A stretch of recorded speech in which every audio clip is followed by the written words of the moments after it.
Yan guys. Kitang-kitaan mo naman, oh. Oh. 3 months lang to, no? 3 months na ron. 3 months na dumi. Tingnan nyo naman, oh. Gilid kasi ng kalsada to, guys, oh. Kalsada. Tapos barber shop to. Tingnan mo yung dumi, oh. Kaya yung may mga aircon na kagaya na nito, iwasan nyo to. Lalo na kung sa kwarto nyo to ginagamit. Kasi talagang panigurado, hindi ka mawawala ng sipon ubo dito. Lalo na kung mahina-hinaan na yung ano mo, immune system na tinatawag. Sigurado. Eric. Oo. Ano? Kita mo yung dumi, oh. Oh. Kamayan natin kung para makita nyo, oh. Sinasalok natin yan, oh. Oh. Oh. Tapos ito yung pinakaharap niya. Yan. Pinakaharap. Ang kamay natin, hinawak natin kasi maghuhugas naman tayo eh. Yan, oh. Oh. Oh. So nakahanda na yung pressure washer natin. Yan. Yung dumi nakahanda na rin para bugahan. Yan. Okay, good morning. Nasa bagong silang tayo ngayon para maglinis tayo ng isang window type na aircon. Barber shop to dito sa bagong silang. So yun, first thing to do pagdating sa client, testing mo yung yan, testing itong window type. Yan. Tapos andarin mo para malaman natin yung kondisyon ng aircon bago natin gawin. Hindi pwedeng diretso baklas. Hindi natin alam kung anong nangyari sa aircon. Kung nakikita nyo, nag-yellow siya. So dapat after cleaning mawala siya. Yan. Kitang-kita mo naman yung dumi, di ba? Hindi na kailangan sabihin yung dumi. Nag-yellow na siya, guys. Dapat after cleaning nito mawala yan. Yung nakikita nyo ito, dapat mawala to. So yung pressure washer natin naka-sit up na. Yan. Aircon na lang.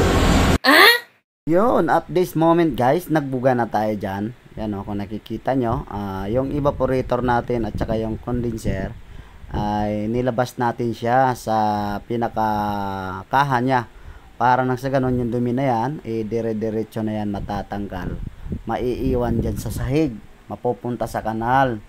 Oo, kasi kung hindi mo siya tatanggalin, yung dumi niyan maiiwan lang din sa loob.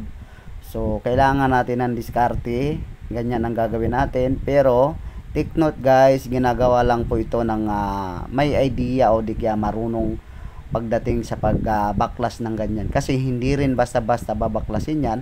Kasi kung minsan pwede mabali yung pinakatubo niyan kung hindi maingat yung technician na gumawa dyan. So kailangan marunong talaga yung magbaklas niyan. So hindi talaga basta-basta lang din na baklas lang. So may kasamang pag-iingat yan para hindi masisira yung pinaka-piping niya kasi pwede mawala ang preyon niyan kapag nabali yung tubo.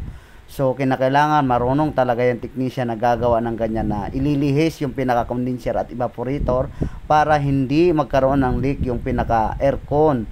Kasi kapag nangyari yon, mawawala yung lamig ng aircon kasi siyempre sisingaw yung preyon. So ito update. Tingnan nyo naman, oh. Malinis na yan. Tapos pininturahan natin yan guys para hindi kalawangin. Yan, pintura na yan para hindi ka kalawangin. So yun, standard procedure. Kailangan i-testing bago natin iwanan. Yan. So yun guys, ito yung nakikita nyo kanina na sobrang dumi. Bali, ito yung pinaka Valentine's date ko ngayon. Yan. As you can see, naka-high pa na siya. After minute or seconds, nilipat natin siya sa high call. Tapos titingnan natin dito. Natin dito kung nawawala na yung mag-yellow dyan. Pero kung hindi nawawala ang yellow, maabot na ng ilang oras, ilang minuto, possible may problema yung unit.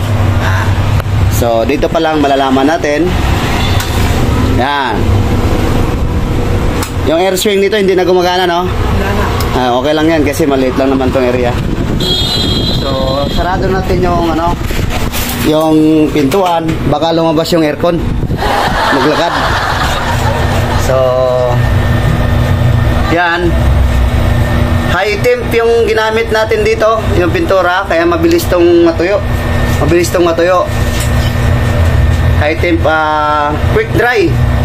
Ang gamit natin nung, no? Quick dry. Quick dry 1 week bago matuyo.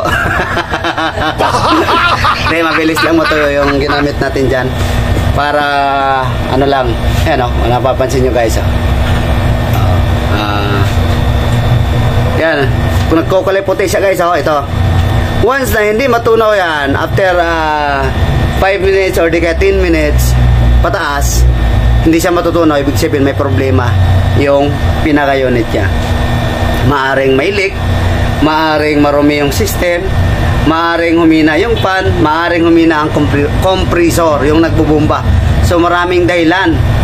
Kaya kung minsan may mga customer tayong nakakasalumuha, sabi niya pre-on daw ang problema pero hindi pa niya alam kung ano talaga yung tunay na problema.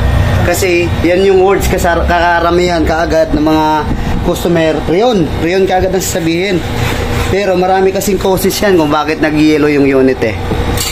Yun, maaaring mahina yung blower, yung fan, maaaring mahina na bumumba ang compressor, maaaring hindi umaandar ang blower kaya nag-yellow, maaring marumi ang system, maaring may leak yung pinaka-tubo niya, yung pinagdadaanan ng freon.